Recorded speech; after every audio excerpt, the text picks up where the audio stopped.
and she won't laugh at it. And then I say something like 6:30, and she goes, 6:30. All right. All right, we are officially live. This was almost late. I've told this story to everybody sitting in this little round table thingy, but haven't told you guys yet. I was almost late because I was reeling my lines in and I had one pull out, and I was reaching down to reel that one in. It starts to do the flathead bob. Oh, hey, Skip. And then it just bobs. Right when I think he's about to get the hook, it pops back up, and I'm like, oh no. All right, 10 more minutes, and then I cast the other one back out again, and I didn't catch him, but, I tried. So there's that. Everybody's got fishing stories, but most people's fishing stories, they catch the fish. Yours is, I missed this one fish. The one that got away story, man. Like, everyone's got a one that got away story. That was like the saddest, most melodramatic one that got away story ever. But what's up, Randall? So we got 3 dudes who like to catfish and a real professional. The professional is Captain Jackson Mitchell. Are we gonna eeny, meeny, miny, mo this one? No, the real catfisherman's Jackson for sure. Agreed. Yeah. And but I'm excited to shoot the breeze with him, and I don't know, it's gonna be a good time. Oh yeah. So Bobby was given the assignment to come up with interesting discussion questions. We're in trouble already. I'm just gonna let you let her rip, bud. All right. So a lot of these are going to be kind of like in a would you rather style, because I feel like it's kind of a fun thing to do. You can come with a lot of different scenarios, and we can all kind of talk about them, joke about them, talk about them, and see if we can agree on something. I'm going to answer them all right now. The biggest fish and the most beer. That's what I'd rather. Yeah. I hear you. All right, Jackson. Now, this one is going to go back to the last time I saw you. All right, we'll take CatCon out. Was when you fished the ice bowl, when you came to my home turf and whooped our butts, just like y'all said you were going to. But what about this? Would you rather win the ice bowl but never be able to fish at bugs again, or win the King Cat, like the championship in the King Cat, and never be able to fish Wheeler again? That's a very definitely win on bugs. Definitely win on bugs and never be able to fish that again. That's an easy one. I thought you were coming up with good questions. Get way more. You would get the much bigger payout though in the King Cat. But you're telling him like he's never gonna fish his home body of water again. Come on. You just sit on shore and watch people catch fish. Yeah, but how big was that fish you caught pre-fishing at bugs? The 64. Yeah, he was there 3 days and caught a 64. Well, what have you been waiting on, Bobby? Yeah. This isn't about me. Yes, it is. Don't make this about me. I don't know. Bugs ain't really my style. I'd rather fish somewhere where there's some moving water. That's like a big pond to me. Yeah. Spencer thinks he could go down there in a couple days and find a 50. Yeah. Are we talking blue cat? Yeah. There's some flatheads in there, but I mean, Bugs is the home of the 3 largest blue catfish ever officially documented.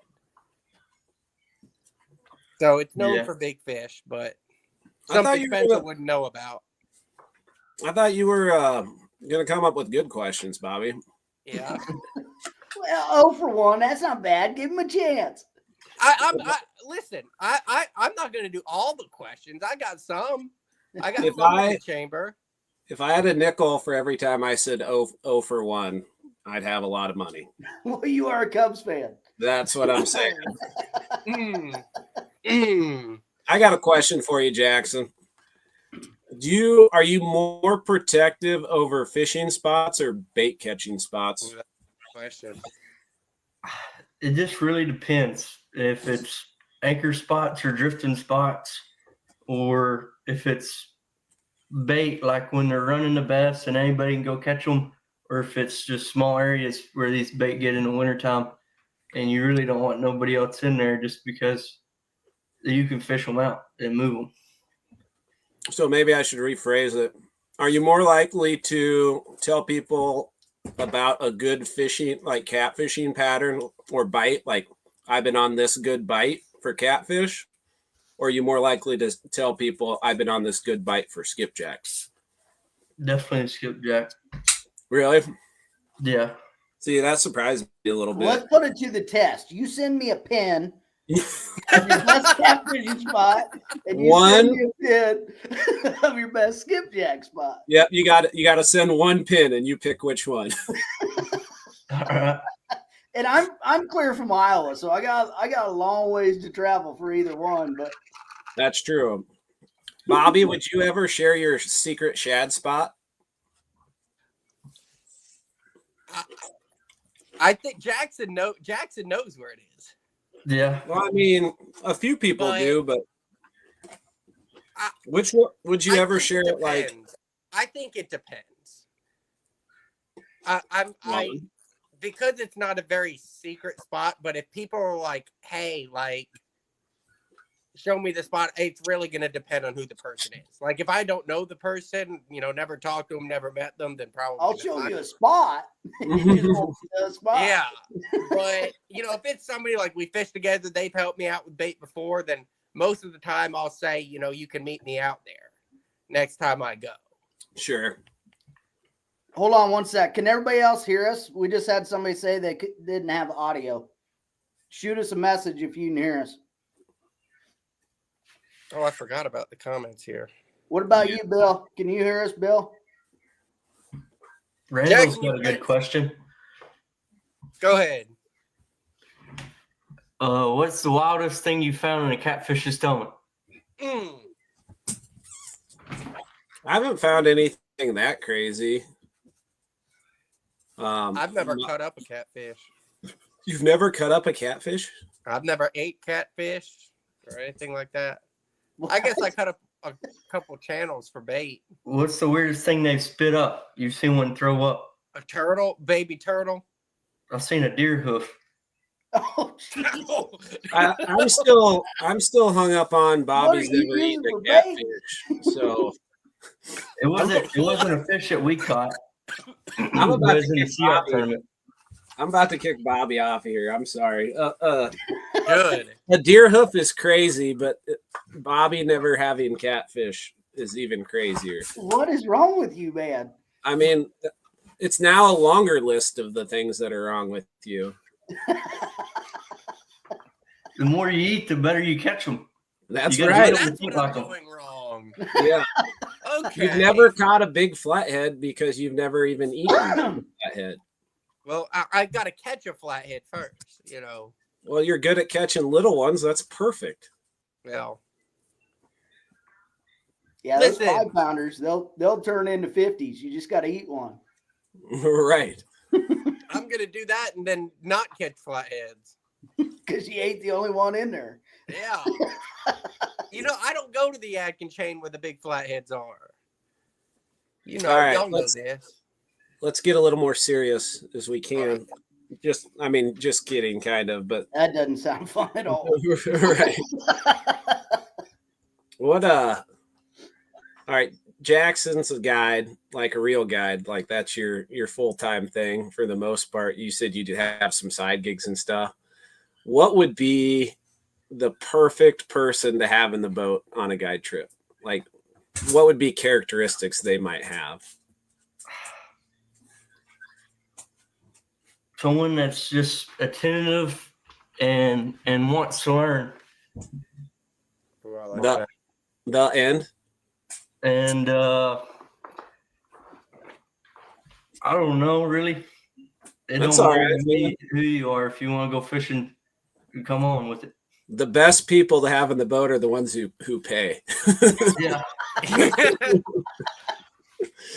I think they got to be laid back. I've asked Spencer this question.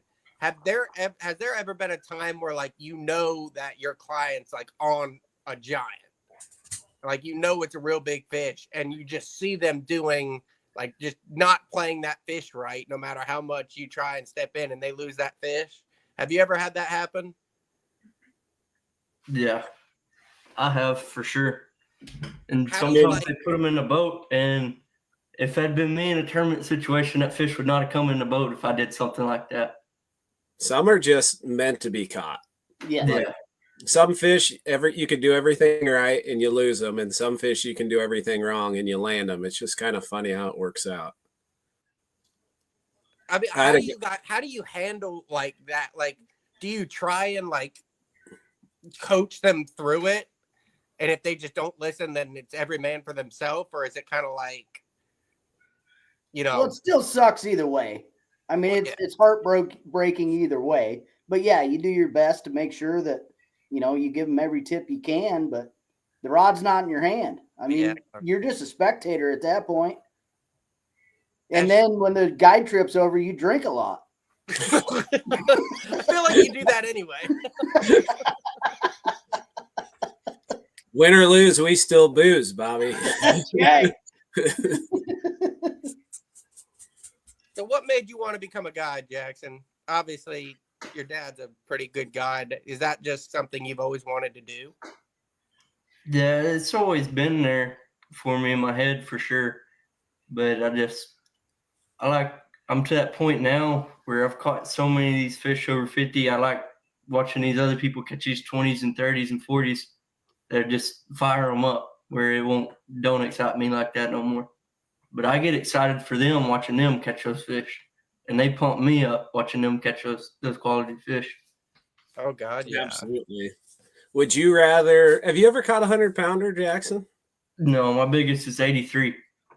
Would you be more happy to catch 100 or to see your clients catch 100? I don't know. Cross that bridge when I get there, I guess. That first Sunday's pretty special either way, but I'd like to have it in my hands before I give it to someone else. I took Bob, the King Cat owner, out this year, and he caught a 67-pound flathead, and my biggest is only 62. Only. Yeah, that's it. Just a little squeaker, 62-pounder.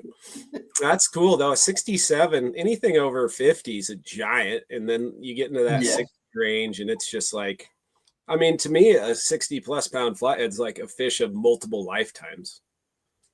It definitely is. I mean, I think I can count on. How many people who've caught a legit flathead over 60, not the old eyeballer, like, oh, that's a 60-pounder, 48 all day. 32 pounds, 8 ounces. But like a true 60 is like something otherworldly.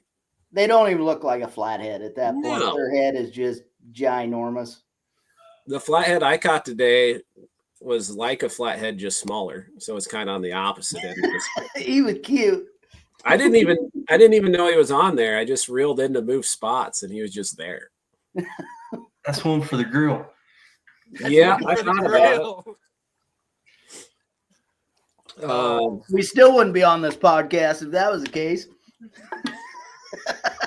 That's true. Jackson, do y'all plan on fishing the ice bowl this year?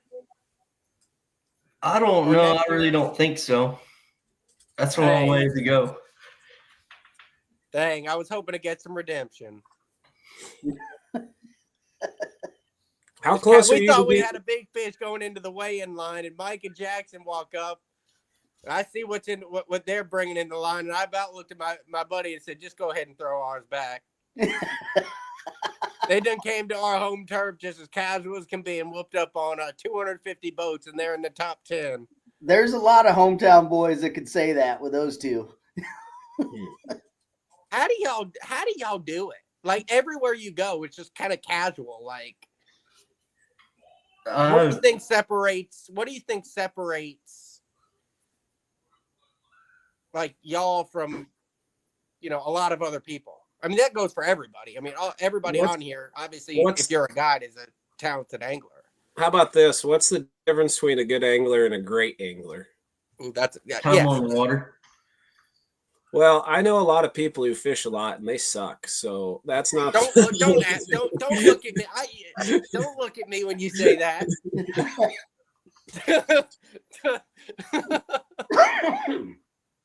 There's got to be making the most of your time.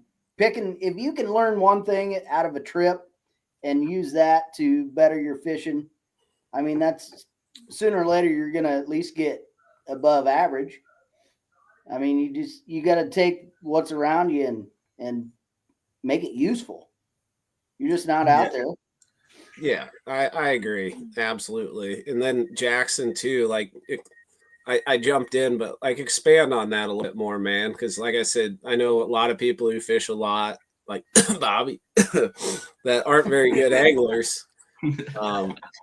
But there's got to be something just a little more to simply time on the water. Really just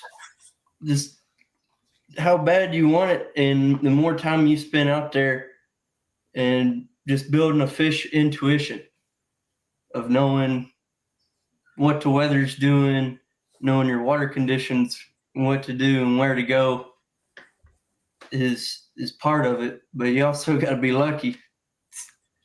Oh, that's the interesting thing about fishing. Like I compare it to playing poker a little bit, you know, like there are guys who are really good at playing poker, but there's still the luck factor involved. But it's interesting how you look at catfishing tournaments or bass fishing tournaments or any fishing tournaments, and then it's the same names at the top consistently on a regular basis. I mean, everybody's got a bomb every once in a while, but for the most part, it's the same names up at the top. And I always wonder, like, what is the difference? Intuition. Ella's chiming in back there. Maybe you weren't listening, Spencer. She said fintuition. I like it. That should be your biography, Spencer. All right. When they write a book about you.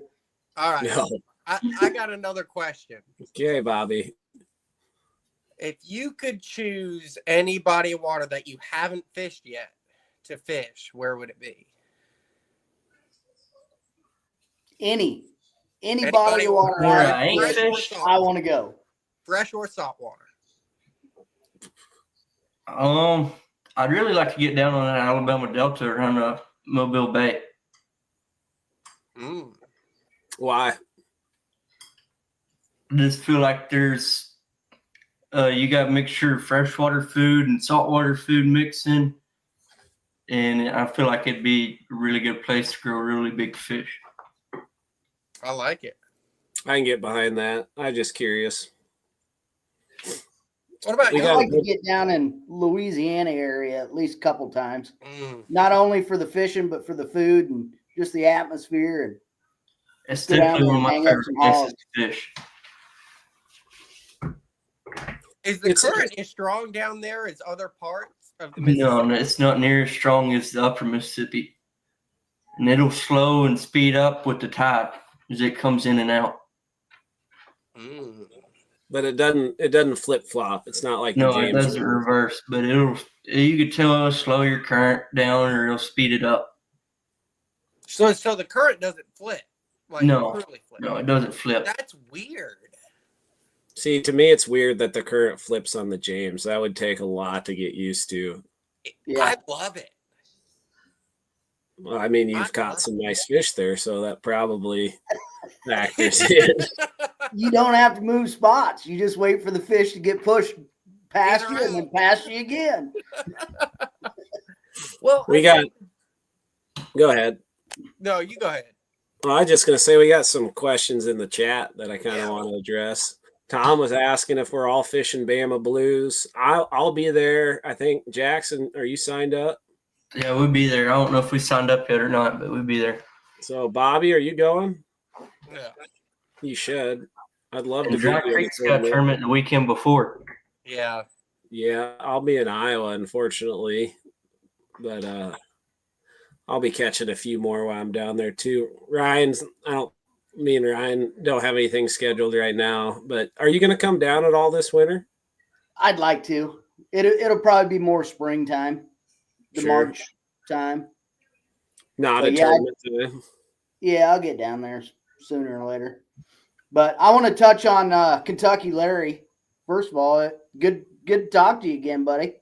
He's the bib overall wearing guy. Remember Kentucky Larry, Spencer?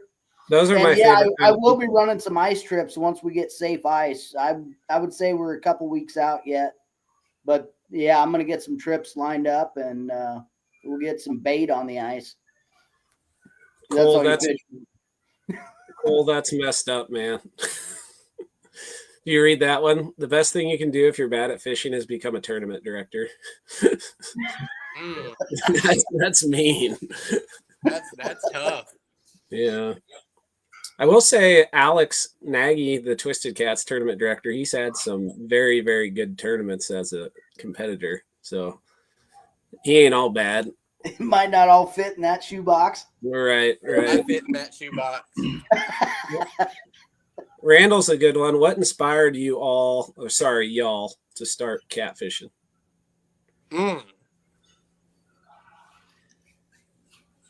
For me, it's just growing up with Dad and going, that's really all I know. That's a heck of a role model right there.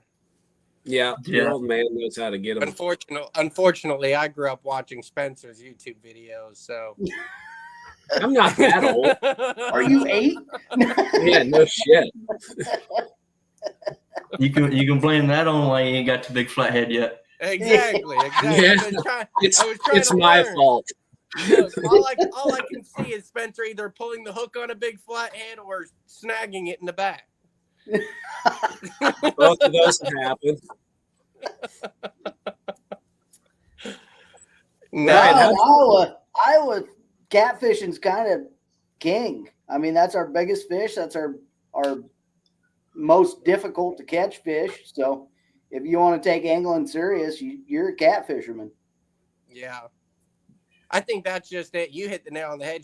It's the biggest thing around. You're always looking for something bigger, stronger, and that's going to, give you more of an adrenaline rush. And I grew up bass fishing, and then it was just kind of like, wow, this fish is a lot bigger and stronger. Why am I not trying to catch 3 pounds?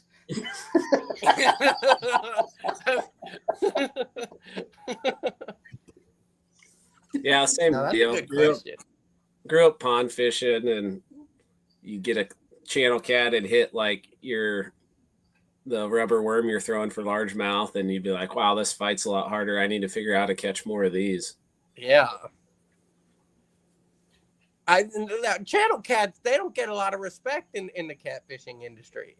Maybe not the industry, because the industry's so tournament focused overall, but the majority of people who catfish are fishing for channel cats and farm ponds and creeks and stuff. And I love them, man. The only time I don't like them is when I'm flathead fishing, they kill my live baits. That pisses me off. But if I'm out targeting channel cats with channel cat tackle, like, dude, it's a blast.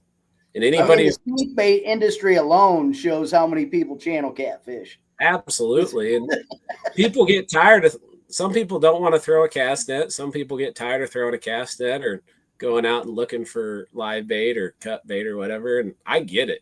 I keep doing it anyway, but I threw a cast net for like 3 hours yesterday. That sucks. I enjoy it for about an hour, and then the next 2 hours kind of sucks. But you do what you got to do to get bait. That's right. What's the weirdest bait y'all have used? Probably hot dogs. It's not weird. Not weird. No. If you're targeting channels, you've used a hot dog before. Hot dogs are legit, man. Like, I don't like to use them in current because the current kind of starts to makes your wiener spin. Yeah.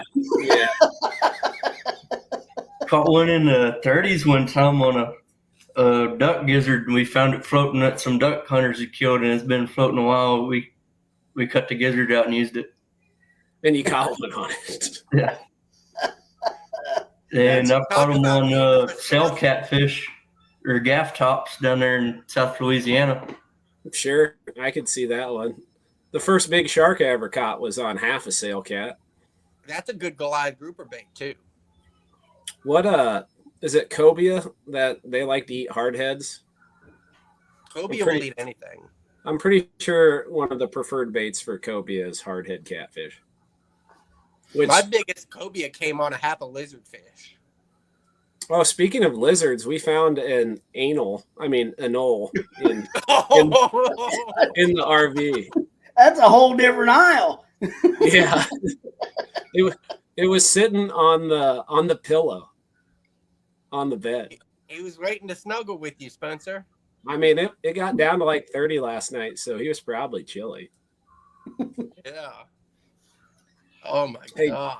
Hey Jackson, if you ever beat your dad in a tournament, would you rub it in, or are you gonna just like not say anything because he'll get pissed? I'd definitely hold it to him. He does it to me. Have you ever fished against your dad? Yeah, I have. Somehow he always misses the ones that I do good in and only fishes against me on the ones I get my butt whooped in. Oh man. Kind of like when Spencer and I try to have competitions, it's just somehow he always loses. When have we ever had a competition? Well, he's just saying the if same you day did. anyway. Our only bet right now is who catches the first 100-pounder, and it's still tied at 0. Yeah.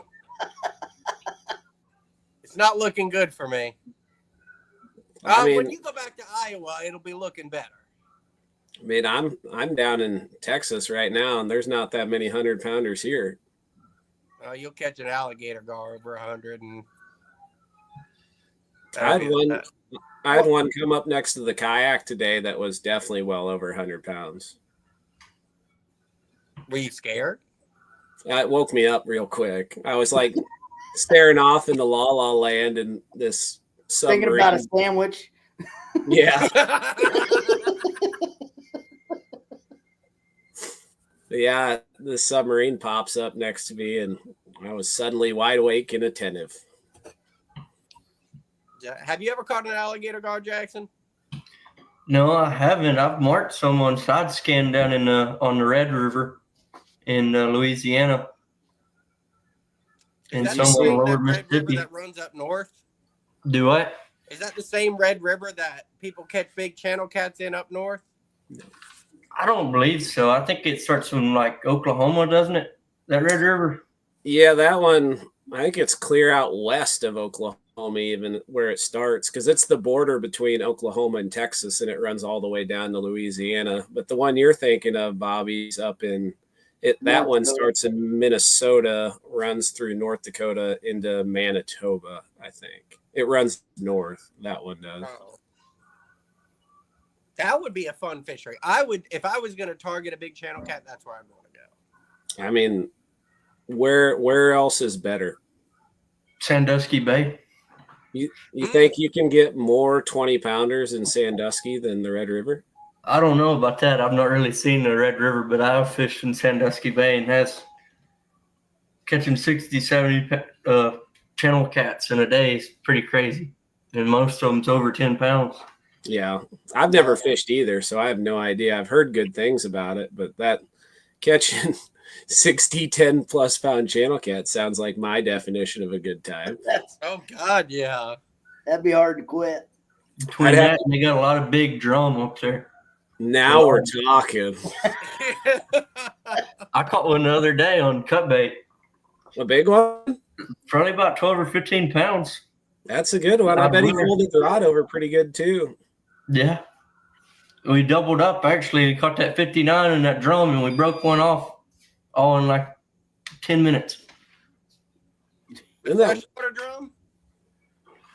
Well, there's not too many saltwater drum in northern Alabama, Bobby.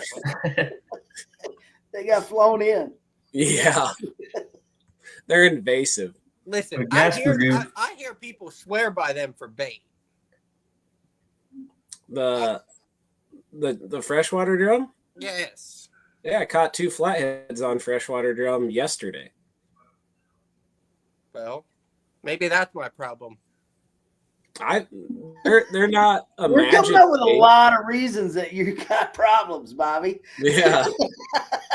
Maybe I that's think everybody the on here Maybe knows. that's the reason. It's like a big like prize wheel you spin. Which problem is it going to land on today for Bobby?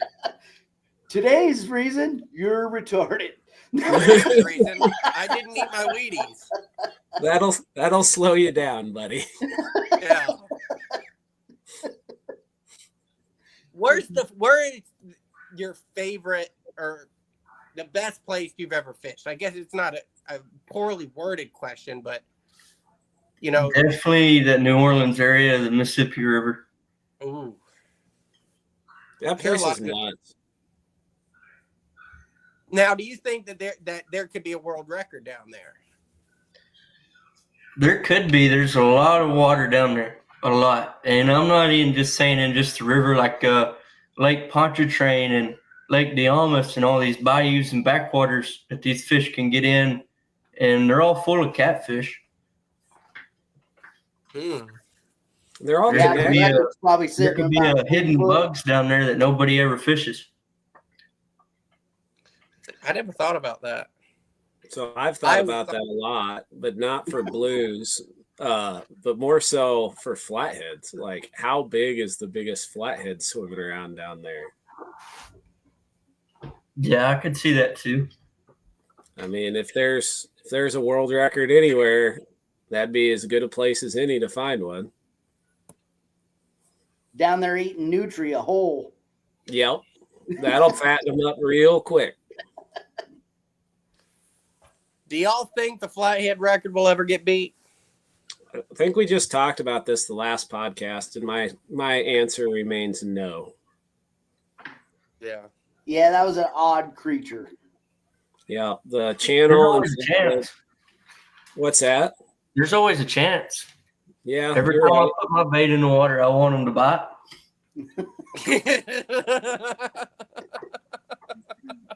Just think about it. Catch him out of my bathtub, I'd try. Jackson, just think about this. Your biggest flathead ever is 62 pounds, which is a monster. And that is mathematically half the size. You would need to take two of those, slap them together to be the world record. Yeah, definitely take a freak of nature, but I don't think it's impossible. It's definitely improbable. I think it's possible, but it's also possible that Bobby could outfish me, and we know that's never going to happen. That's probable.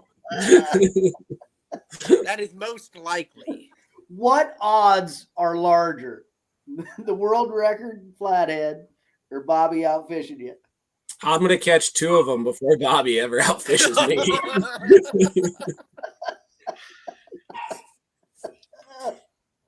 Jackson, come on, you're Spencer. You're the tournament guy, more so than any of us on here. What's like the most excessive thing you've ever done in a tournament? Now I'm talking like making a long run or making modifications to a boat last minute, or maybe things you've done to get bait, or maybe all of the above or something else. We got second in the Red River on King Cat this year out of Natchitoches, and we were probably 3.5, 4 miles off the main river, going through like cuts in the woods and stuff to get on fish because it was flooded out. And we tore the prop up and we hit a T-post. Like a fence post? Yeah. The barbed wires was under the water. Most people have to take the prop off their lower unit to pull fishing line off. You had to pull barbed wire off of the prop. And they still came in second. Right. That's awesome. You ever do anything crazy like to get bait the night before? Definitely going out there and throwing the cast net until you got to be off the water. Mm-hmm. So is there a limit can't of think what time anything you have too to crazy. stop catching bait? Huh, Bobby? Is there like, I mean, you mentioned until you have to be off the water. Is there like, even if you're throwing a net, you have to be off the water by a certain time? Some tournaments. Not all tournaments, but some. I'm trying to think of a tournament I fished that you didn't have to be off the water by midnight the night before. So every tournament I fish, they say like you can't have rods in the water, but like you could catch bait as long as you wanted. Yeah, I mean, and I guess none of it matters if you go to a different body of water to get bait. Oh, okay. I see what you're saying. But yeah, you can't be on the body of water, the tournament body of water after midnight for the most part. See, that's crazy. Well, you're a tournament director, aren't you, Bobby? Yeah. Yeah, maybe you should work that rule in. Do whatever the fuck you want. I don't care. Yeah, we just tell people, I mean, you can't have catfish rods in the water 12 hours before the tournament starts. Did you guys hear about the bass cheater recently? No. I can't remember where it was for sure. It was down the southeast somewhere, maybe Georgia or Bama, but some people, Alabama guys. some people fishing found this basket, like this mesh basket of big bass tied off to a buoy or something, and I guess they put a stake out, like they waited tournament day to see who would show up for it, and then they followed the guy around, backed away and reported it. Yeah, I read an article. There was a guy, he was like known for catching big bass. His name was Mike Long, and he was like known as like the double-digit king. Was he the California guy? Yeah. And he like went, off the face of the earth, and allegedly it was because almost every double-digit bass that he caught, he would wait for them to start spawning, and he would snag them. Yeah, that's what I do with flatheads. I mean, it's efficient. Right.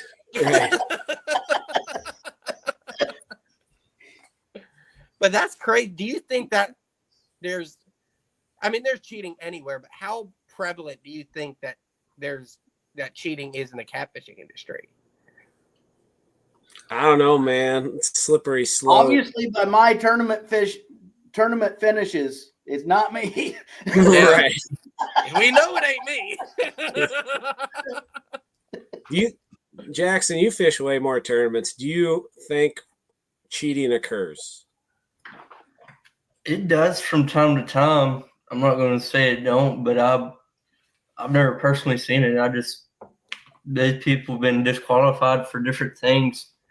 And a lot of the time when people get disqualified, it's because they didn't know better or they didn't look at the rules and did their homework and ended up breaking rules by accident.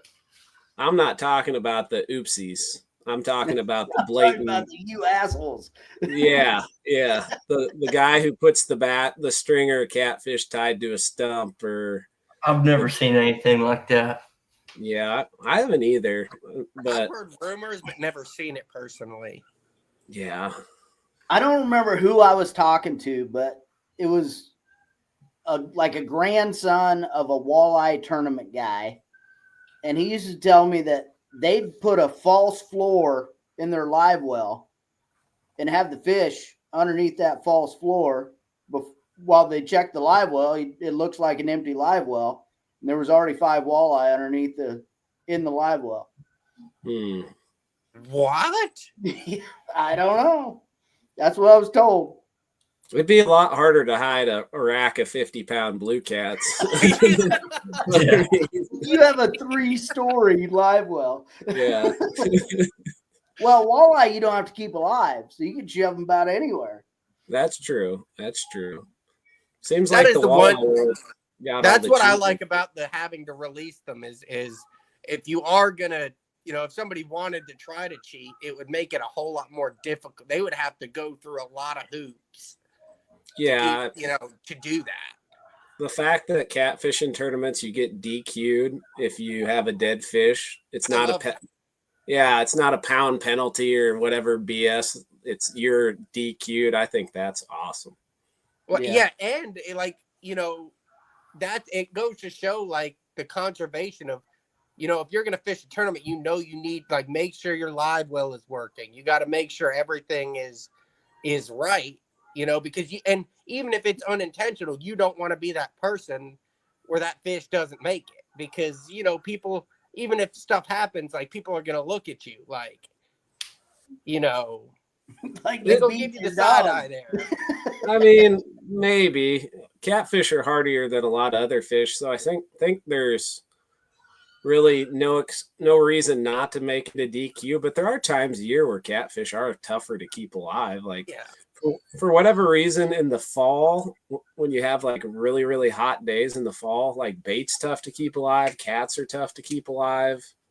I mean, you've probably seen it, Jackson, where you've caught a fish that as soon as you put him in the live well, he's belly up and like for no reason. Yeah. Yeah, and a lot of times too, you got to watch your underfish because they're bad about getting and underneath your overs and get turned upside down, not wanting to ever turn back upright. It's kind of like, well, never mind. That's a dumb story, but now we got to hear it. Hey, we're all about dumb stories. It's not even worth saying because it's really dumb. Like, it's not even funny. It's just dumb. But that's everything that comes out of your mouth. Oh, so let it rip. Finally, you got one in. No, I was all right. Fine. I was sleeping, and Skip was sleeping next to me when he was just a little puppy. He was like 5 pounds, and I woke up. Side note: how many stories that you tell start with "I was sleeping" or "I was eating"? Everyone. A lot of them. All right, continue. I rolled over on him and he didn't even like try to get out. He just kind of started wiggling a little bit. So when you said the little catfish were under the big catfish, I immediately thought of Skip getting squished. He's like, this is how I'm going out. Shit. The concept of the 2 over 1 under is like, I've never fished a tournament that had that. We've always just done, 2 biggest or single biggest. What is the strategy for the under? Just go to a target-rich environment and downsize bait if you have to, which a lot of times we catch them by accident and don't end up having to target it. But we definitely do have those areas where we will target if we're needing one real bad.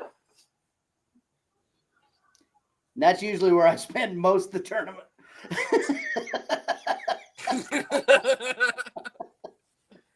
See, yeah, I feel like, what's the biggest under you've caught? I've caught a 32-pound under, and Dad's caught a 38. That's nuts. I know a guy, short, stubby son of a gun. I know a guy that's caught a 42 out of Wilson before that was under 34 inches. Jesus. I've never seen one, but aren't there the stubby ones with like the giant heads? Isn't that like, you never see them anywhere other than your neck of the woods? Yeah, I don't know. Sometimes it deforms, and a lot of times I've weighed in a lot of big tournaments or a lot of big unders in tournaments that have got broke tail or broke back from when they was younger, and their backbone look like that on the fish and end up measuring under because they don't ever grow longer. That's crazy. That's kind of the part of life I'm in. I'm not growing any taller, but keep getting rounder. Yeah. In a bigger head. What's your biggest weigh-in overall? I guess single day weigh-in, we'll say. We had the day I caught my PB, we had 171 pound and 2 overs and under. And if we would have had our 3 biggest that day, we would have had like 207.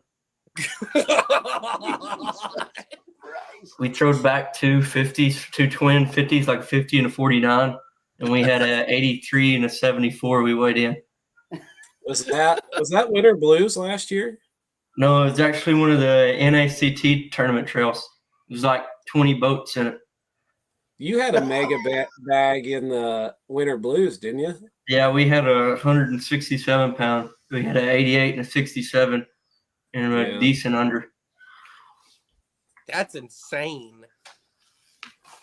You got a boat yet, Jackson? I do not. What are you leaning towards? I like some of the lines, like older lines. The Pro V's definitely. Mm-hmm. It's kind of where I'm leaning, just because of the chop we get on Wheeler and Gunner Swoll and Wilson. I'm surprised I don't see more guys fishing those bigger walleye style boats, but I suppose they don't have the big live well, and that's probably stopping people. Is that something are you going to modify that when you get it, or are you just going to run with it and let it ride?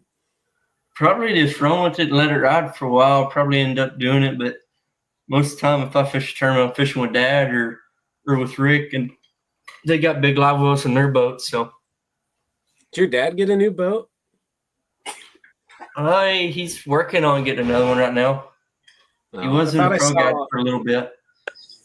Okay, I thought I saw a picture of him. It looked like, or you guys fishing a tournament. It looked like you were in a Sea Arc.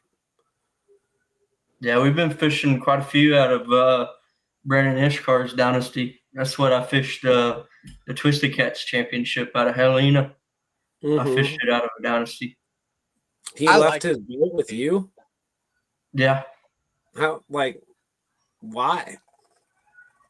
Because he don't really ever fish much unless he fishes in Alabama. Oh, so he leaves it with you to keep the motor warm for him? Yeah. I mean, the worst thing you do is let him sit. That's kind of where I was going with it. Like, that's kind of sweet that it's kind of a win-win. I know it's putting hours on the motor, but at the end of the day, it's running, which is the best thing for it. And he's getting good luck in the boat too. That's right. You put Spencer on that boat, that fish would never. You put Spencer on that boat would never see a fish. We all know that's not true, Bobby. Okay, channels don't count. Yes, channel cats are catfish too. Bobby, why are you picking on the guy who's living in a trailer? Leave him alone.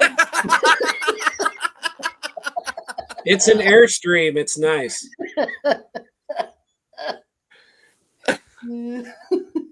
Have y'all ever caught striper while catfishing?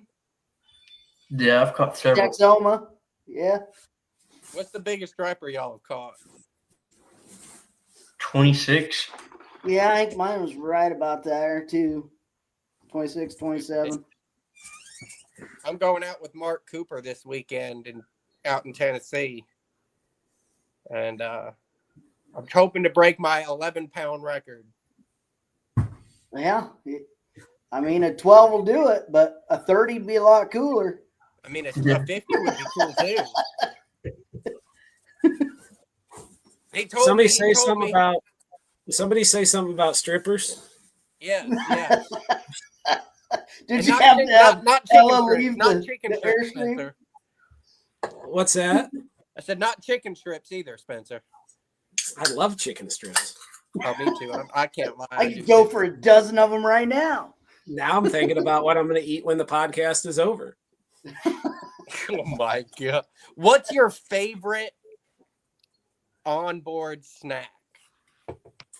Ooh, I like Cliff Bars and I like jerky, like non-perishables. Don't have to throw them in a cooler. Yeah, for sure. What you got, Jackson? What is it? Tuna in a pouch or summer sausage. Tuna in a pouch? Yeah, like the Star Kiss pouch. You rip the top off. You don't even need utensils. You just pour the juices out and you just down the hatch. Flavor your bait too. And they're usually on sale for $1 a pouch, so you can load up. My problem with those is when I was teaching, I would keep them in my desk and I would just Well, I just ate so many of them that I kind of just burned myself out on them. Just smelled like tuna all the time. Right. It covered up the catfish smell at school. In the bush lights from the night before. Yeah. The night before, you mean the morning of? No. Pre-game, let's go. Yeah. What is a rule that you would like to see added to more tournaments?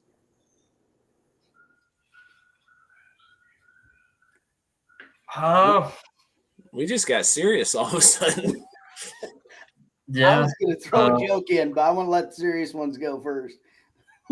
I'd like to see, like, you have pre-fishing windows or periods, like in bass tournaments. Okay. So like off days? Yeah, you only got like so many days within the month of the tournament that you can pre-fish and be on the body of water. So somebody can't just come down for like 2 weeks straight and get a pattern.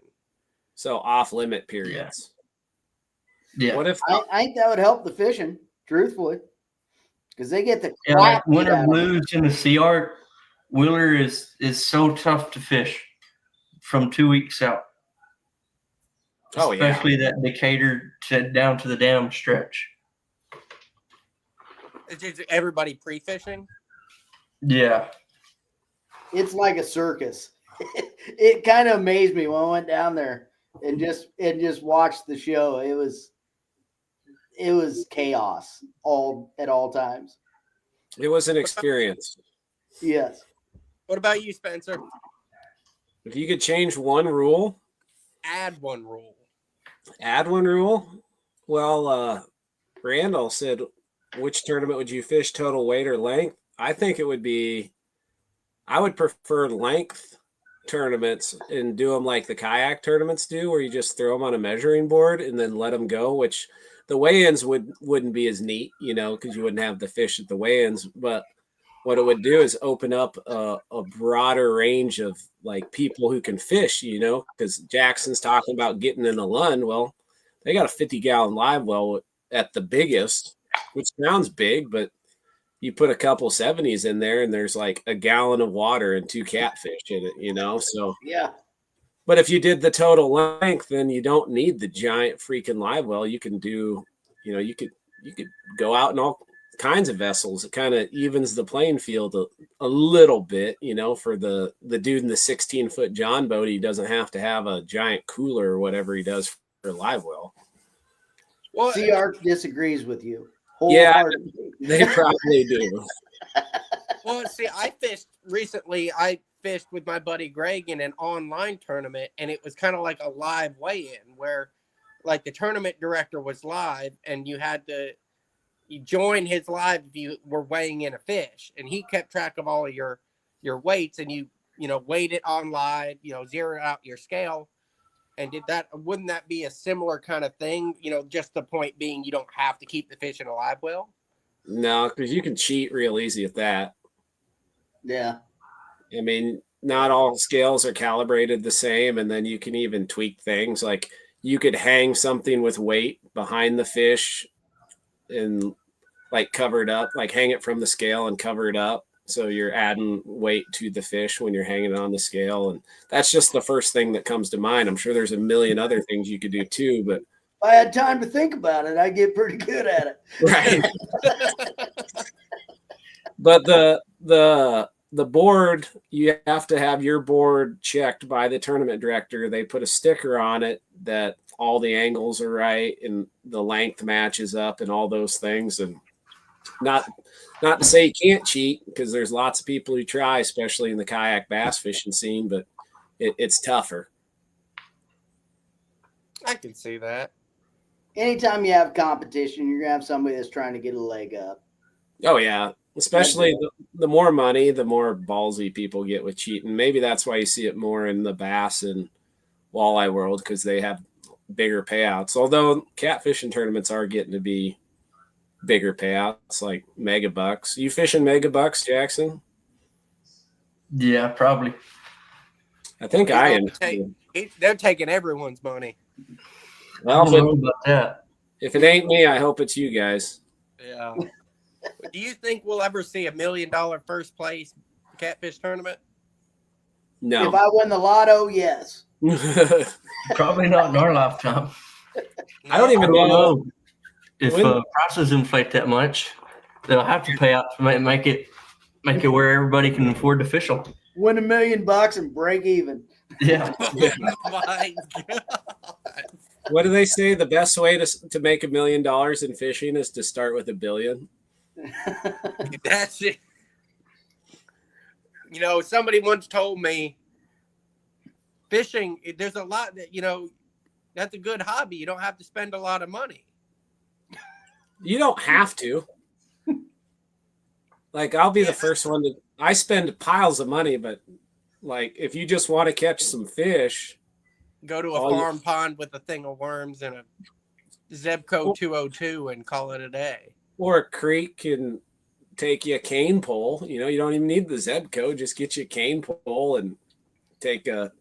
I mean, I've caught a lot of catfish on a willow with a piece of string tied to it and a grasshopper. I've seen a lot of people use plastic bottles with string tied to it, and they did all right. That's what I used to do. Or you take a snow cone cup and you take the spray styrofoam, and so you put a straw through it, and then you spray the foam in there. Freaking great bobber for bluegills and bullheads. And you can make like 100 of them for $3. Can't move your hands because your fingers are stuck together, but Jackson, I remember when we talked at the Ice Bowl, you said you're not a huge fan of drifting. Has that changed at all? It's still just a necessary evil to me. Really? I really don't. I think it's more of a luck game than it is anything, really. Why do you say that? At that point, you're just covering water or covering as much ground until you go over one. I prefer to set on something precise. I like to target one fish or target a small area. What about bumping? Do I? What about bumping versus anchoring? I love to bump. Bumping fish fight, though. Those dang fancy jugline fish just come in like drift socks and roll around no matter how big they are. They really do. Would you rather walk baits or would you rather anchor? It just depends. I like to do both just about as good, but I'd probably lean more towards bumping or walking baits. It's just something else when you get one over 40, 50 pounds and it's in your hand and you're on braid and a small pole. That would be fun. That's something I want to learn how to do. Well, you have to be 52-pound flathead bumping last year. How big? What? 52. That's a good one. I bet he smoked it. I bet he just felt spongy like I was on a tree. I reeled down and he started pulling drag. That's a good feeling. It just happened to come by and he's like, yeah. Yeah, a lot of times they just sit there with it and they don't go anywhere.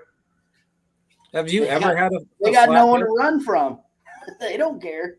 Have you ever had a flathead hit it hard when you're bumping? I have. I mean, every fish got its own personality. I caught a flathead a few days ago on anchor on Guntersville, and it's like 19 degrees that morning when we took off, and he took out of there like a blue cat, just screaming. Yeah, never bobbled. I love that. Never made the rod jump or anything, just took off. Was he the 20, 25 pound class or was he a good one? He's 35, 37 pound. Oh, breaking my PB again, I see. Well, I got two thoughts on that. The first one's a comment, one's a thought. I've never walked a bait and caught a flathead that hammered it. Every one of them has just been there. You know, you're walking, and then it just feels different. So you kind of reel down and they're just there. And then the other one is with them flatheads that hammer it. I wonder, and this is just a thought, I wonder how many of them ate it, sat there, and you didn't notice the rod moving at all. And then they feel that hook point and then they bolt. Yeah, that's a possibility. I mean, I feel like it probably more so you put it over the top of his head and he turned around and went and got it. Oh, sure. He heard it hit the bottom and went back and checked it out. You just caught him off guard or hit him right in the face, and he wasn't expecting it to be there. and then he It hits wasn't it a with hunger a running bite. It was start. it was an instinct bite. Yeah, reaction strike. Reaction strike. Yeah. Well, Yeah. see, that's one thing that I like about like drifting is, you know, a lot of times you do get more, I guess, of those powerful, iconic, just rod slamming takedowns. You know, because they're going to feel that pressure pretty quick. You're Yeah. you're gonna get a lot more reaction strikes if you do thump one on the head. You know, going like that 0.3 to 0.5 range, he's already going to be pissed off. I don't know, man. Like every flathead I've caught dragging a bait. I mean, I guess I've had a few hammer it, but a lot of them just swim with the boat. Like you'll go 50 yards and the rod's just bobbing a little bit, and then he decides to pull it down after a while. Or you'll even feed him a little bit of line, like, okay, eat it up, little buddy, you know. That's crazy. Well, Jackson, you guys use them lever drags for that reason, kind of, don't you? Yeah. Yeah, I use it more for just adjustability. Like 59 we caught Saturday, he was down in something, and we actually got it out. And with that lever, it's so much easier for me to just reach over there and back off on his drag a little bit once he gets it away from the structure than having to deal with the star while he's reeling. Sure. Mm-hmm. Are every single one of your reels a lever drag? Yes, except for my bumping reels. Sure. I run star drag. I run a Shimano Tranx 400 to bump with. Oh, high class over there. I like the high finest speed. quality. I like the high speed, just not the high price. I use Piscfin too. I like those. I have a 300 that just does an awful lot of clicking and popping. Sits in the corner of a garage now because it's caught too many fish, and I don't use breaker stick a lot of times while I'm bumping. The breakers. That's hard on drags. Oh, yeah, that can be hard on a reel. Yeah, I lost a cold water that way. It was about 3 days old. My buddy got in a snag when we were dragging, and he just let her run. It's like, God damn it. There goes $120. Yeah, those hurt. Yeah. Mm. All right. Did we talk, Ryan, you were on last week. Did we talk about pet peeves in fishing? We have previously. I don't think we did last week. Oh, that's good. Brian just talked about all his pet peeves unprovoked.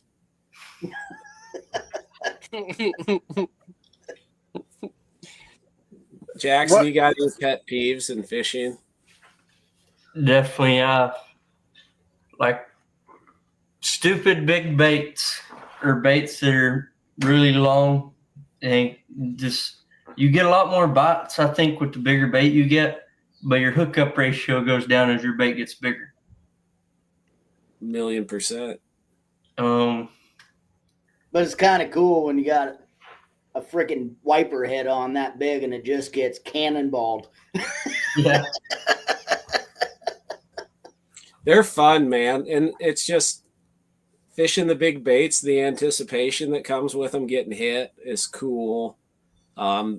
It's cool to do that stuff for like YouTube and social media. But the reality of fishing is like there's this happy range of baits that are like they're going to attract a big fish. Your hookup rate's going to still be up there. Yeah. And they're just efficient. You know, you don't have to rig up this elaborate double hook rig where your hookup percentage is going to still be trash. Like it's just efficient, quick, all those things. That's the guiding mentality for sure. Yeah, I only use one hooks all the time.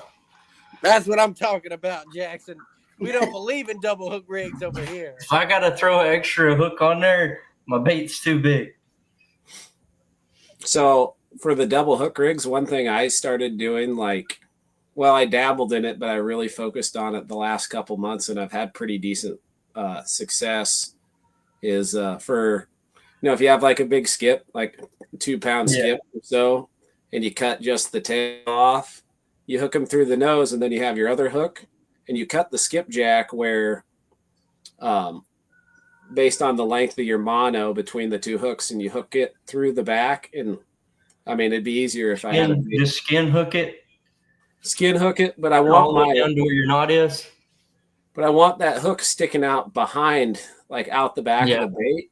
And then I take zip ties and punch holes, and I zip tie the eye of the hook so it doesn't rotate at all. I might put 2 or 3 different zip ties in it.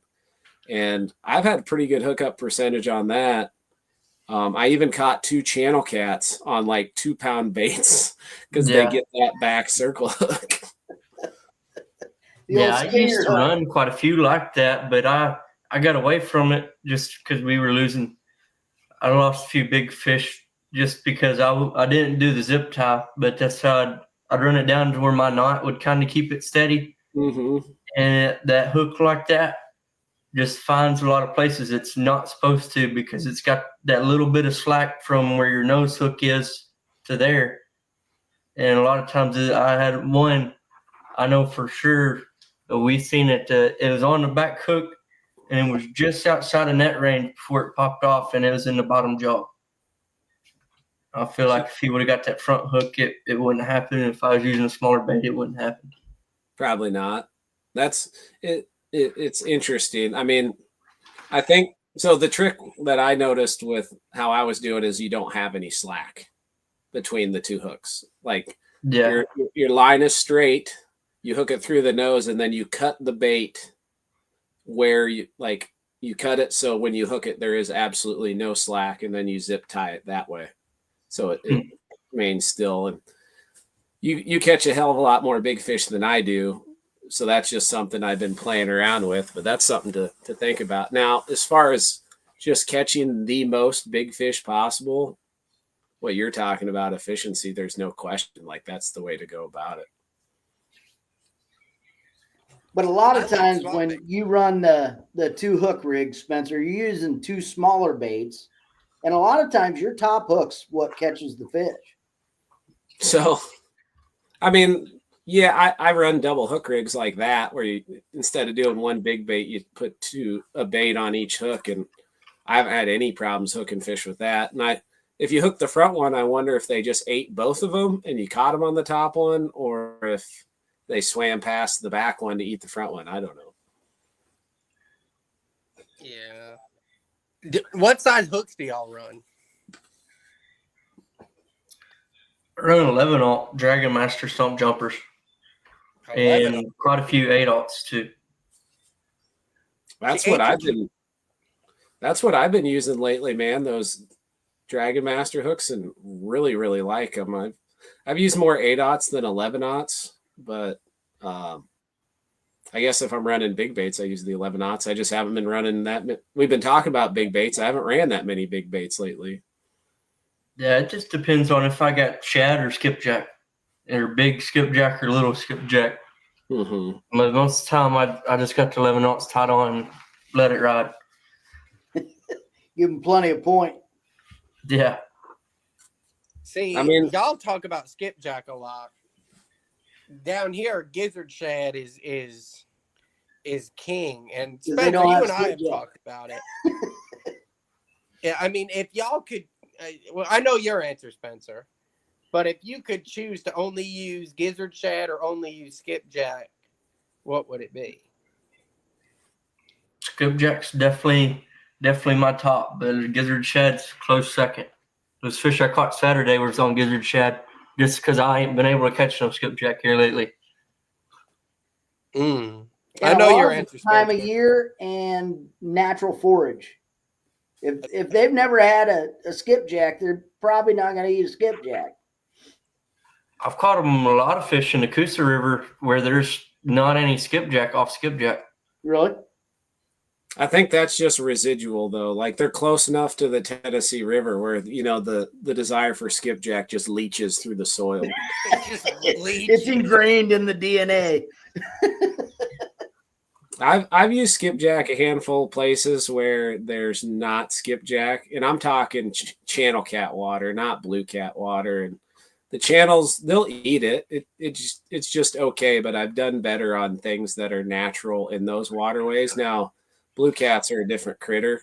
It's kind of funny. I used to think of blue cats as just like bigger channels, and they are definitely not. Like they have their own habits, and there's a little bit of crossover, but not as much as I used to like to think. So I'm sure.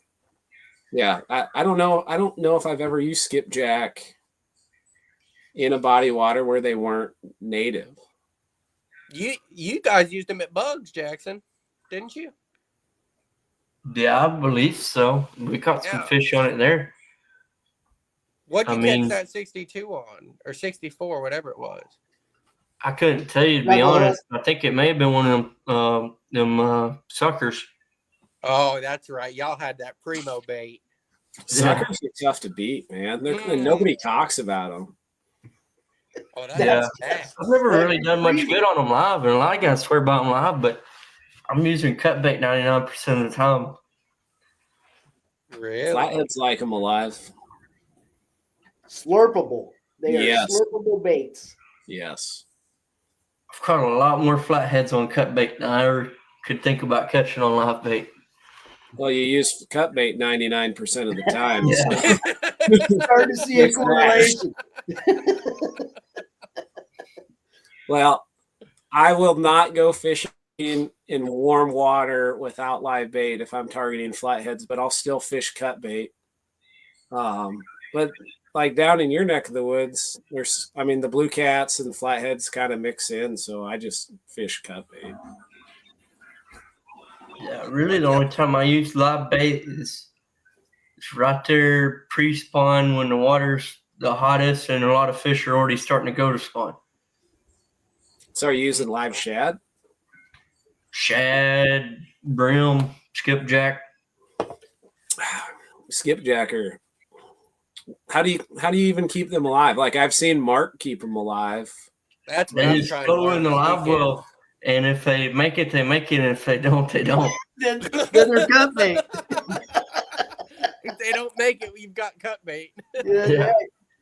I treat shad about the same way. Yeah, for sure. That's funny. What are y'all's thoughts on the world record being caught on chicken? I won't use anything that don't come out of a river or waterway. I feel that. I have a hard time. There's definitely times where the exact bait you have matters, and there's times where it doesn't. Like when the water temperature changes, your bait kind of changes. And there's times when they're just mowing and it doesn't matter. Yeah. So my thoughts on the chicken are, well, and I don't know how the world record was caught, but drifting chicken. Okay. So then that adds to what I was going to get at was moving bait presentations. Chicken seems to be a better option. Like the guys who I hear about doing well on chicken are either dragging it or bumping, like on big rivers and stuff. I don't hear about like people on anchor just pounding on them with chicken, but maybe they do, They pound the channel cats. I should probably fish it more, just because it's easy. You can go buy it instead of have to throw a cast net for 3 hours. I hear a lot of people talk about using them on mussel beds. Ooh, this is a fun question. What's the biggest fish you've caught on a night crawler? Flathead. So it was like 4 pounds. Large. No, it was like 16 pounds. Mm. So people don't talk about the power of the night crawler for flatheads, especially when the water's cold. Yeah. Cold water flatheads love them, a ball of crawlers. So does a sturgeon. That's true. Well, that's my answer. The biggest fish I've caught on crawlers is definitely a sturgeon. When did you catch a sturgeon? I've caught lots of sturgeon, Bobby. Des Moines River's just full of them. I do know a guy who snagged a lake sturgeon out of the Des Moines River, like a 50-some incher. Really? Yeah. So they're in there. I mean, I don't think there's a lot of them. I've never caught one out of the Des Moines. But I can't stand night crawler fishing in the Des Moines.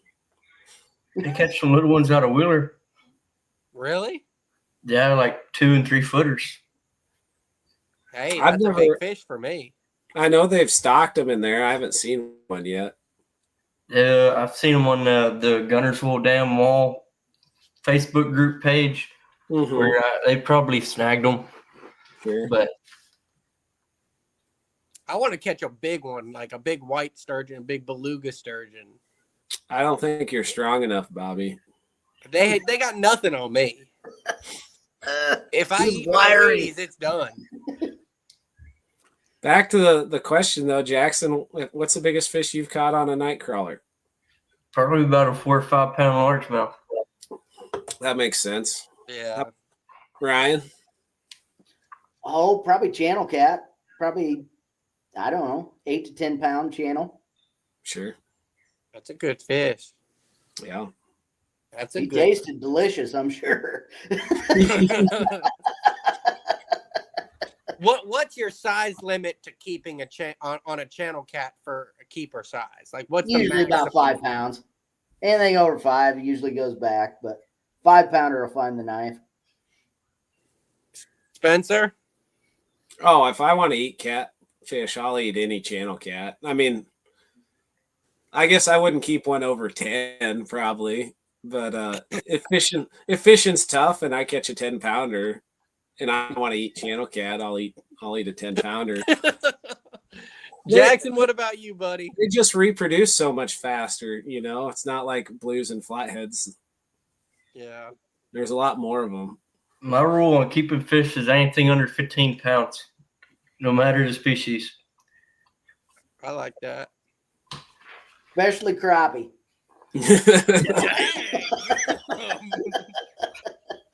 Jackson, can y'all use crappie out there? No, we're not allowed to in Alabama. Oh, that's tough. Yeah, it sucks, man. Like, yeah, Alabama, crappie's like a golden fish. They're sacred down there. Oh, that is prime winter bait. In Iowa, you can take a 12-pound largemouth and use it for bait if you wanted to. And it's recommended. Yeah, right after you certify it as a state record, you can go then use it as bait. But you can't use a crappie. You can in Iowa, you can. Yeah. In Iowa, if you catch it on rod and reel and you could legally keep it to eat, you can use it for bait. Are y'all allowed to cut them? Because I know Tennessee does not allow you to cut the fish. If you use game fish, they got to stay intact. So they can measure them. Yeah, for measurements. I mean, maybe textbook, that's the way you're supposed to do it, but I've never heard anybody. Yeah, there's nothing written about that. But like brim, like here, brim is considered a game fish.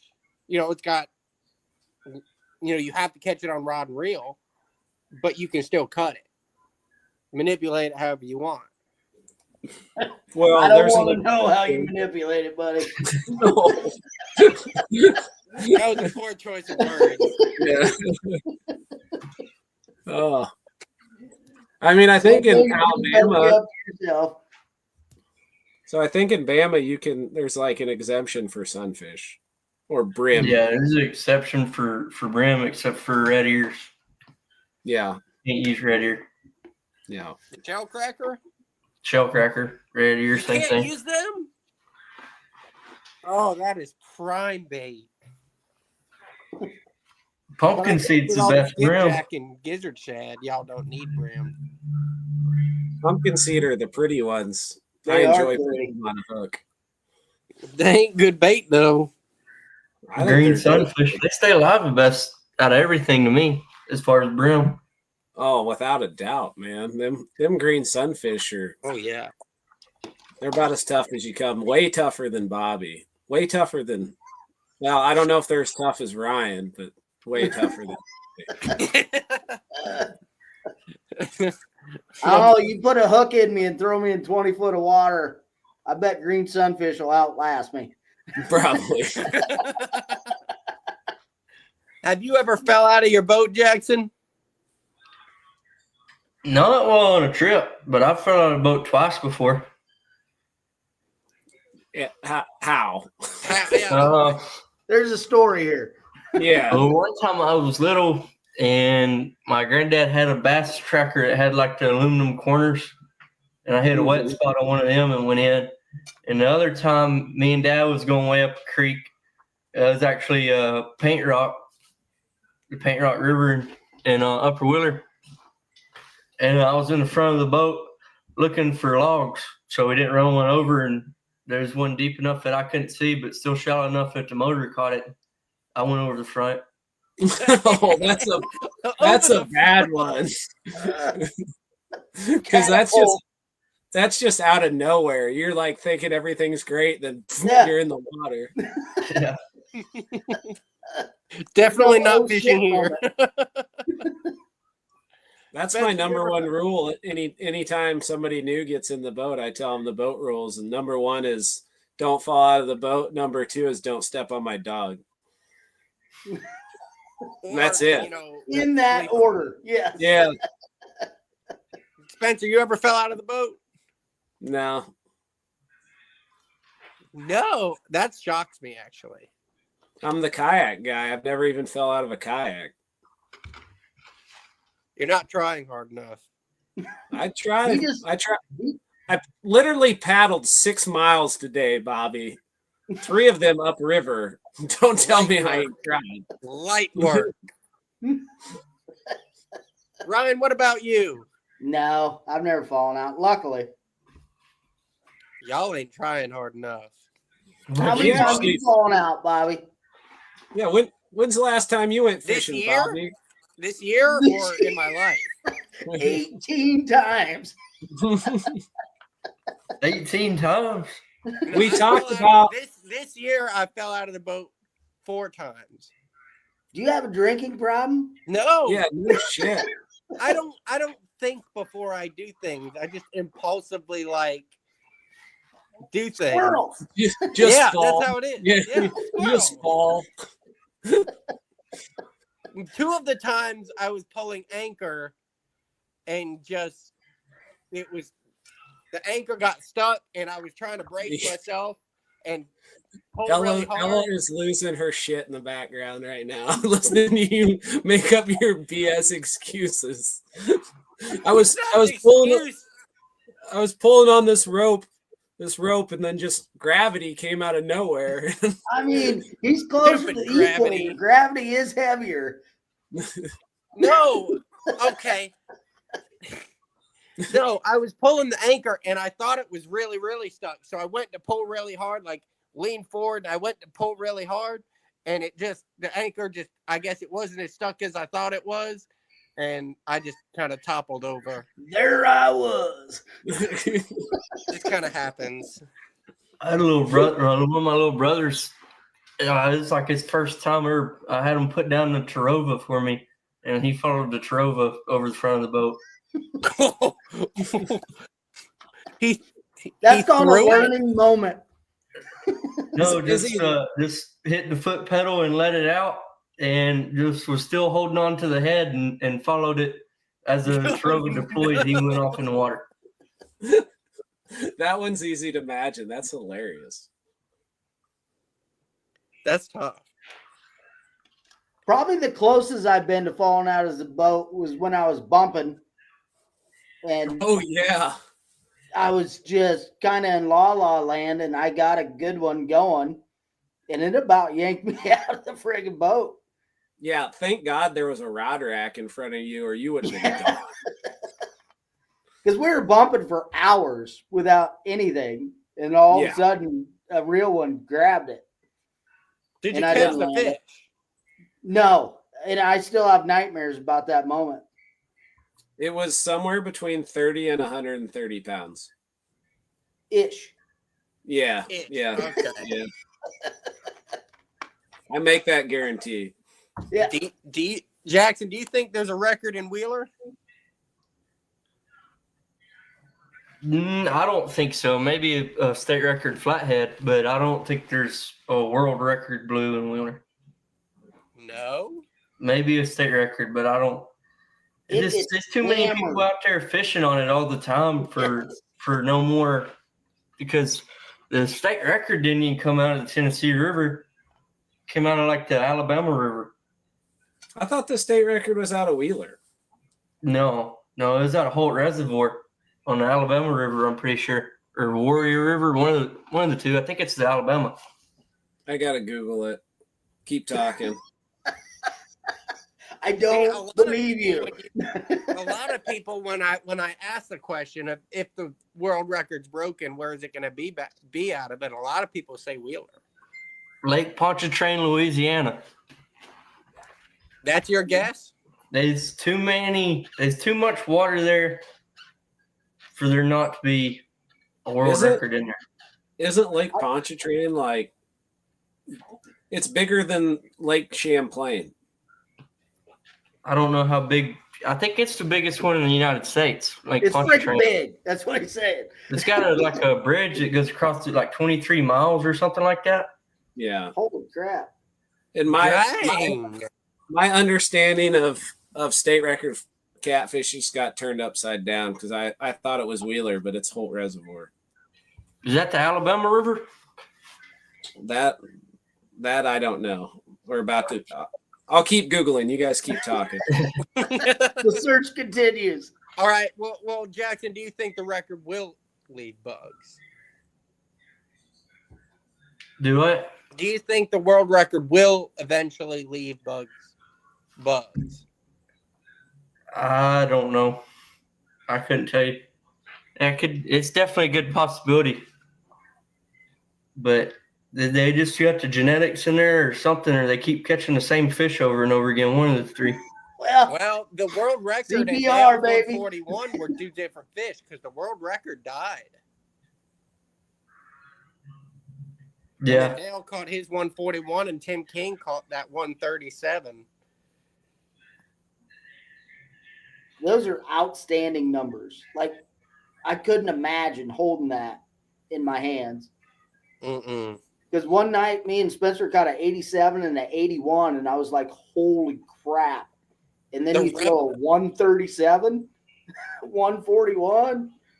The replica of Dale's fish is just, and it's like 2 feet shorter than the actual fish was, and it still just looks preposterous. So Holt Reservoir is on the Black Warrior River that eventually turns into the Tom Bigby.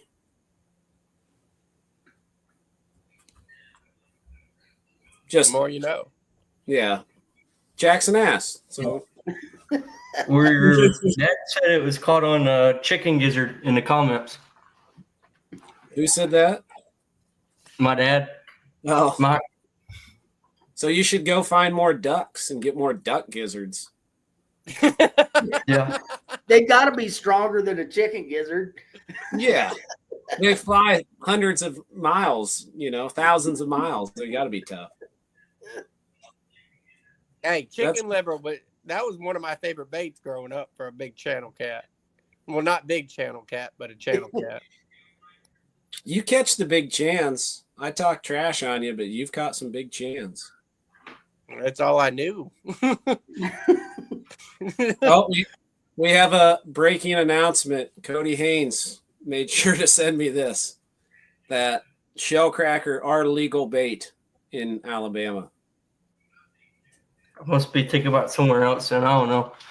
You've been throwing back good bait, Jackson. All the different bodies of water, they all kind of get mixed up. I don't ever use brim anyhow, so. No. Who uses not oily brim? enough. I like the bluegill head's the way to go. If you want to catch a big channel, dragging baits, like give me, and the water's hot, give me a white bass head or a bluegill head for sure. I've got friends that have caught some big blues out of bugs on brim heads. I'm sure. I mean, Micah loves using bluegills when the water's hot. Yeah. Yeah, if I use them, normally use them live. Have you ever bumped or dragged a live bait? No. I've tried it. I've drug live baits. I've drug live gizzard shad and done good. but I've never bumped one. How long do you think the gizzard shad actually stays alive when you're dragging it? About 10 minutes with how many 2 to 5 pounders are in the Tennessee River. All right. There's a shelf life. It has nothing to do with the hardiness of the fish. It's the fish that are after him. You look at a gizzard shad wrong and he dies. Yeah, he gets his feelings hurt. Them real big gizzards are a little bit easier. Yeah. Water temp's a big deal. Yeah. You know, I changed what I said about you when we were talking about what kind of fish you'd be if you were a fish. I think you'd be a gizzard shad, Bobby. Just pooping and puking everywhere. Yeah, falling out of boats, flopping out of boats. Did Bobby freeze or is his feelings hurt me? Jackson, your dad watched me fall in the damn river trying to catch gizzards. Yeah, he told me that. Said you was climbing over trees and everything, throwing a net. He called. I couldn't find him. He disappeared on me. And I was hanging. I tied the rope of my throw net onto a branch to try and get onto a rock on the other side to try and hit an eddy. And I kept hearing my phone ring. And I was looking around. I'm like, I can't find Mike. And I finally reached for my phone and I said, Mike, let me call you back. I'm hanging from a tree real quick. I'll come meet you in a second. That's a go-getter attitude everybody needs to have. No doubt. That's dedication that I don't understand. No, but when I called him, he was like, I found him. So I'm thinking he's thrown his net. He's on him. Like, we're going to be good. I just got to bring the cooler over. And I walk over and he's like, yeah, that guy right down there's catching him. He's waiting out in the water, though, so you might need to get your legs wet. I'm like, wait, so this was in January, too. Yeah. Oh, yeah, that was cold. Did you get him? It was Did cold. you get him, Bobby? Oh, we loaded up. How do you throw a net one-handed when you're like hanging from the tree with the other one? Well, it was just to get to the spot. Oh, okay. I was imagining Tarzan. It was just used to like kind of brace myself as I stepped over, and it turned into not really bracing myself, but more just kind of hanging there. When I was just kind of like, eventually I'll get over there. I was determined to hit the eddy I wanted to hit. I was imagining you hanging from a tree by one hand like Tarzan and throwing a cast net. No. You just holding one side of your teeth. It wasn't that but we had already made the drive down there, and I was like, look, Mike's never gonna let me hear the end of it if we don't come back with any bait after making this hour drive down here. Oh, you see that? Even Mike roasted you. He said Bobby would be an Asian carp. He can't sit still and he likes to jump in the water.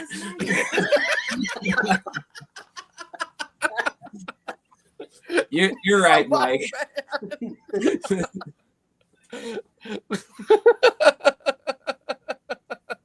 All right, I think on that note, we're going to do our last cast, which is your opportunity to share whatever the hell you want to talk about before we close her down. Who wants to go? Oh, well, we'll let Jackson go last. Give him a minute to think about. Ryan, you want to go first? You want me to go? I'll start her off. Thank you, guys. I had a blast tonight. It's a good time. You know, it's good to talk to you guys. It's been a while Jackson, I'm not sure I've ever talked to you, but I've seen you at a few tournaments here and there. And good luck with getting the new boat that you want and getting your guide service going. Bobby, it's always entertaining when I talk to you. You're a good time, bud. Spencer, you're all right too. But very mid. That was the word I was going to use. But no, thanks for everybody tuning in. Thanks for everybody sending me messages the last couple of days. Looking forward to this. I'm glad we are getting the podcast back rolling. And the best part is when I'm off the podcast, I don't have to do anything. There's no editing. There's no downloading. I just walk away and wait for next week. Yes, sir. No, I'm going to end with some of the same stuff. Thanks, everybody who's taken the time to watch, listen, all that stuff. Thank you guys for hopping on. And that's pretty much it, man. Just a lot to be thankful for and having a lot of fun doing these and looking forward to many, many more. Bobby, you're up, bud. I appreciate, first of all, Spencer for, all of y'all for tolerating my shenanigans on here as always. And everybody that's tuning in and support Spencer and, just tuning in and jumping in the comments, interacting with us, giving us some talking points when I fail at my job of getting talking points. But overall, just, always a blast talking with everybody and getting to talk fishing and joke around a little bit in a serious world. I think, the world needs a lot more of that. So appreciate, like I said, you guys for having me and dealing with my shenanigans. Jackson, make sure you throw out all your info too. I was going to say that, but I didn't want to take away anything you might want to talk about. Yeah, I appreciate y'all and really enjoyed being on here with y'all. And thanks for everybody that's watching. If you're ever in North Alabama and want to go fishing, look us up on Facebook at Southern Cats Guide Service, or give me a text or a call at 256-558-5211. I'll make sure to put Jackson's number and contact info in the YouTube when I upload this on the YouTube. So if anybody wants to book a trip, you know how to get a hold of him. Dude catches them. Get calls at like 3:30 in the morning. Yeah. That's my I'll give you a call back.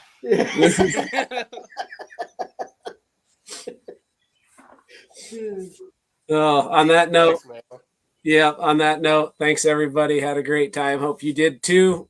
Same time next Wednesday, we'll have a new guest. Probably have better co-hosts than Bobby. That was me. The last resort. I take that back. Bobby does a great job. I was trying to crack it, but that was just a mean one. I didn't mean that. That's don't guy living in a trailer, Bobby. Don't take it to heart, bud. No, I'll tell you if I mean it, and I didn't mean that one. That was too mean. But we'll end her there. Appreciate everybody, and we'll see you around next Wednesday. Thanks, guys. See ya. Yep. See ya.